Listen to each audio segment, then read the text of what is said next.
ఒక wrong route ప్రయాణం 9 మంది ప్రాణాలను బలి తీసుకుంది.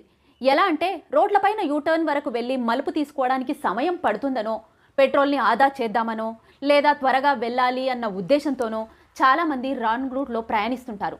ఇలా ప్రయాణించే వాళ్ళు ఇతరులకు ఇబ్బంది కలిగించడంతో పాటు కొన్నిసార్లు ప్రమాదానికి కారణమవుతుంటారు.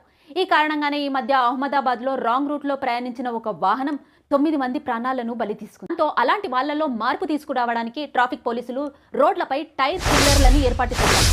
అంటే ఒక ఇనుప షీటుపై పదునైన మునదేలిన బ్లేడ్లు ఉంటాయి. వీటిని రాంగ్ రూట్లో వచ్చే వాహనాల టైర్లలో దిగబడి పంచర్ చేసేలా అమర్చబడి ఉంటాయి.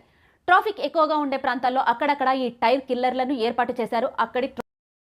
మరి టైర్ పంచర్ అయినా పేలినా ఇబ్బందే కాబట్టి వాహనదారులు సరైన దారిలో వెళ్తున్నారు. ఇప్పుడు ఈ టెక్నిక్ సక్సెస్ అవ్వడంతో గుజరాత్ రాష్ట్రమంతా ఇలాంటి ఏర్పాట్లు చేయాలనుకుంటున్నారు. మరి ఈ పథకాన్ని దేశమంతటా అమలు పరిస్తే బాగుంటుందనుకుంటున్నారా?